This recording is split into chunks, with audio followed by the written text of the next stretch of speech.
मराठवाड्याची तहान भागवणाऱ्या जायकवाडी धरणाच्या पाणी पातळीत वाढ झाली आहे। जायकवाडी धरणाचा पाणीसाठा आता 50% पोहोचलाय। सध्या धरणामध्ये 16,295 क्युसेक पाण्याची आवक सुरू आहे। त्यामुळे जायकवाडी धरण 50% भरलंय।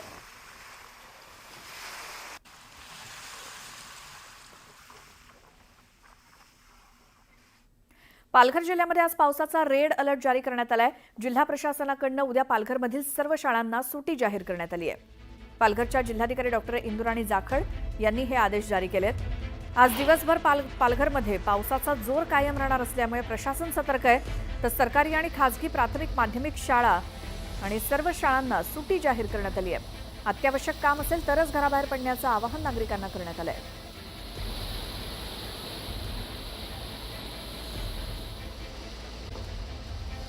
गडचिरोली जिल्ह्यामध्ये मलेरियानं थैमान घातलंय। गडचिरोली जिल्ह्यामध्ये छत्तीसगड सीमेलगत असलेल्या अतिदुर्गम गावांमध्ये मलेरियाचे रुग्ण मोठ्या प्रमाणात सापडत आहेत। आतापर्यंत जिल्ह्यामध्ये 3 रुग्णांचा मलेरियानं मृत्यू झाला असून कोरची ग्रामीण रुग्णालयामध्ये 10 रुग्णांवर उपचार सुरू आहेत।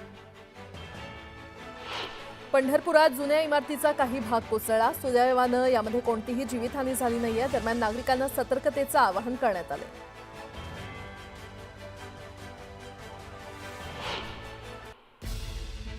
आता एक मोठी बातमी, हार्बर मार्गावरील रेल्वे सेवा ही पूर्ववत झालेली आहे। नेरूळ ते सिवूड दरम्यान काल ट्रान्स हार्बर मार्गावर तांत्रिक बिघाड झाला होता आणि त्यामुळे रेल्वे इंजिन बंद पडले आणि या मार्गावरील वाहतूक किमान गतीनं सुरू होती। रात्रभर या मार्गावर काम सुरू असल्यानं हार्बर मार्गावरील रेल्वे सेवा बंद ठेवण्यात आली होती। मात्र आता या मार्गावरील सेवा सुरळीत झाल्याचा नेरूळ रेल्वे स्टेशनचे स्टेशन मास्टर अवधेश सिंग यांनी यासंदर्भातली माहिती दिलेली आहे। हार्बर लोकल मार्गावरील सेवा ही आता पूर्ववत झालेली आहे। काल या मार्गिकेवर काही तांत्रिक बिघाड झाला होता। नेरूळ ते सिवूड दरम्यान हा बिघाड झाला होता। मात्र आता त्याचं काम पूर्ववत करण्यात आलेलं आहे आणि तांत्रिक बिघाडामुळे हार्बर लोकल सेवेला फटका बसला होता। मात्र आता तो बिघाड दुरुस्त करून सेवा पूर्ववत करण्यात आलेली आहे।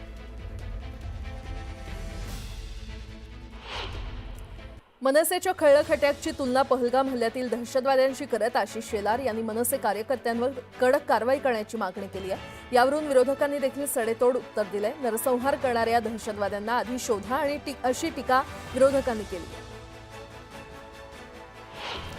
मुंबईत मराठी द्वेष्ट्यांची फौज मैदानात उतरल्याचं पाहायला मिळालं। मराठी बोलणार नाही, मुंबई बाहेर काढून दाखवा असं म्हणत भोजपुरी अभिनेता निरुळा आणि उत्तर भारतीय सेनेच्या सुनील शुक्लांनी राज ठाकरेंना आव्हान दिलं। रायगड जिल्ह्याचं पालकमंत्रीपद शिवसेनेला मिळावं आणि पालकमंत्रीपदाचा तिढा सुटत नसल्यानं जिल्ह्याचा विकास खुंटल्याचं शिवसेना आमदार महेंद्र थोरवे यांनी म्हटलंय। तसंच जिल्ह्यामध्ये एक आमदार असलेल्या राष्ट्रवादी काँग्रेसला उद्धव ठाकरे यांनी पालकमंत्रीपद दिलं, तेच काम देवेंद्र फडणवीस यांनी देखील अदिती तटकरे यांना पालकमंत्रीपद देऊन केल्याचा हल्लाबोल आमदार महेंद्र थोरवे यांनी केलाय। लवकरात लवकर शेतकऱ्यांची कर्जमाफी व्हावी असं विधान अब्दुल सत्तार यांनी केलं। सिल्लोडमध्ये आषाढी निमित्ताच्या सोहळ्यात सत्तारांनी सीएम आणि डीसीएमना कृषी कर्जमाफीची आठवण करून दिली। केंद्रीय मंत्री नितीन गडकरी यांनी रशिया, युक्रेन आणि इस्रायल इराण युद्धाचा उल्लेख करत महासत्ता असलेले देश हुकुमशाही करण्याचा प्रयत्न करतात, त्यामुळे त्यांना समन्वय, सौहार्द आणि प्रेम तसंच शांतीचा मार्ग भारतासारखा दिशा दाखवू शकतो असं नितीन गडकरी म्हटलेत। नागपूरमध्ये बियॉन्ड बॉर्डर्स या पुस्तकाच्या प्रकाशन सोहळ्यात ते बोलत होते। पंढरपूरमधील अरिहंत पब्लिक स्कूलमध्ये आयोजित करण्यात आलेल्या टेक वारी या आगळ्या वेगळ्या उपक्रमाचं उपमुख्यमंत्री एकनाथ शिंदे यांनी व्हिडिओ कॉन्फरन्सिंगद्वारे उद्घाटन केलं। यावेळी विद्यार्थ्यांच्या एआय प्रकल्पांचं एकनाथ शिंदे यांनी कौतुक केलं। अखिल भारतीय मराठी नाट्य परिषदेच्या नवी मुंबई शाखेकडून अशोक सराफ यांचा नागरी सत्कार करण्यात आला। पद्मश्री अशोक सराफ आणि पद्मश्री सुलेखनकार अच्युत पालव यांचा उपमुख्यमंत्री एकनाथ शिंदे यांच्या हस्ते सत्कार पार पडला। डोंबिवलीच्या पलावा येथील नवीन उड्डाण पुलावर पहिल्याच दिवशी चिखल झाल्याचा व्हिडिओ व्हायरल झाला होता। दरम्यान व्हायरल व्हिडिओ फक्त काही विशिष्ट भागापुरताच होता। नवीन उड्डाण पूल कसा आहे याचा नवीन व्हिडिओ एका जागरूक नागरिकानं केला असून या पुलामुळे शिळफाटा ते डोंबिवली दरम्यानची वाहतूक कोंडी फुटणार आहे। पुणे शहरात महिला सुरक्षित नसल्याचं खोटं नरेटिव्ह पसरवण्यात येतंय। दरम्यान खोटी अफवा पसरवणाऱ्याला सोडणार नाही असा इशारा पुणे पोलीस आयुक्त अमितेश कुमार यांनी दिलाय। बदलापुरातील सानेवाडी भागात असलेल्या विठ्ठल मंदिरातील वीज पुरवठा गेल्या 2 दिवसांपासून खंडित करण्यात आला आहे आणि त्यामुळे भाविकांवर अंधारातच दर्शन घेण्याची वेळ आली आहे। त्यामुळे भाविकांनी महावितरणाच्या कारभाराविरोधात संताप व्यक्त केला। बातमीपत्रामध्ये आता पाहणार आहोत सकाळच्या महत्त्वाच्या 100 बातम्या अतिशय वेगवान स्वरूपात सुरुवात केली। कोयना धरणाच्या पाणलोट क्षेत्रामध्ये मुसळधार पाऊस झाला। पावसामुळे धरणाच्या पाणी पातळीमध्ये वाढ झाली असून कोयना धरणातून 2100 क्युसेकनं पाण्याचा विसर्ग सुरू आहे। त्यामुळे कोयना आणि कृष्णा नदीकाठच्या गावांना सतर्कतेचा इशारा देण्यात आला। नाशिकमधील गोदावरी नदीच्या पाणी पातळीमध्ये वाढ झाली आहे। पाणी पातळी वाढल्यानं दुतोंड्या मारुतीच्या छातीपर्यंत पाणी आलंय।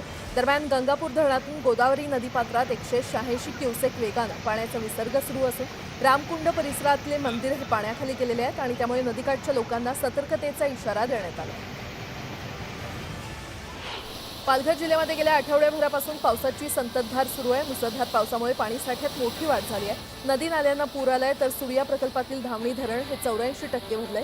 धरणाचे 5 दरवाजे 40 सेंटीमीटरनं उघडण्यात आलेले आहेत आणि त्यामुळे नदीकाठच्या गावांना सतर्कतेचा इशारा देण्यात आलाय। भिवंडीत झालेल्या मुसळधार पावसामुळे शहरातील 3 बत्ती बाजारपेठ परिसरात पाणी साचलं। पावसामुळे अनेक छोट्या मोठ्या दुकानात देखील पाणी शिरलं आणि दरम्यान घटनास्थळी आपत्ती विभागाची टीम दाखल झाली आणि नागरिकांना सतर्कतेचा इशारा देण्यात आलाय। भिवंडी शहरातील नालेसफाई न झाल्यामुळे ठिकठिकाणी पाणी साचल्याचा आरोप नागरिकांनी केलाय। वाशिमसह रिसोड, मालेगाव तसंच जिल्ह्यातील अनेक ठिकाणी जोरदार पाऊस झाला। पुढील 3 दिवस जिल्ह्यात मुसळधार पावसाचा अंदाज वर्तवण्यात आलाय।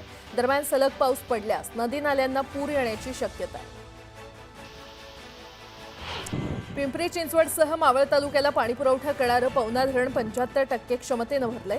धरणाच्या पाणलोट क्षेत्रामध्ये झालेल्या पावसामुळे धरणात मोठ्या प्रमाणात पाण्याची आवक वाढली आहे।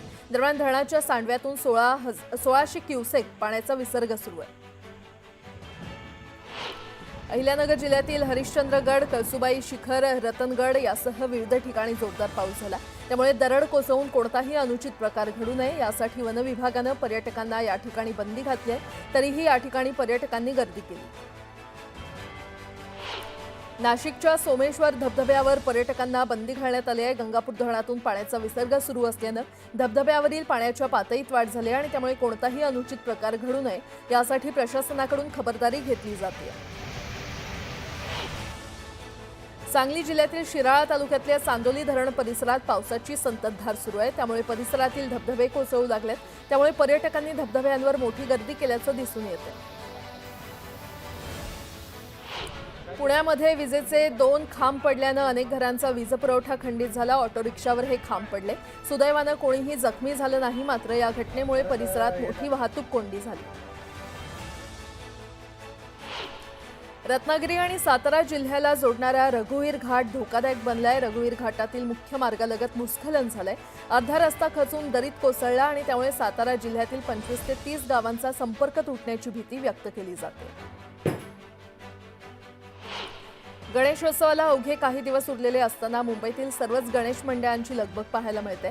खेतवाडीतील बारवी गल्ली आणि खेतवाडीचा गणराया या गणेशोत्सव मंडळात गणरायाचं पाद्यपूजन करण्यात आलं।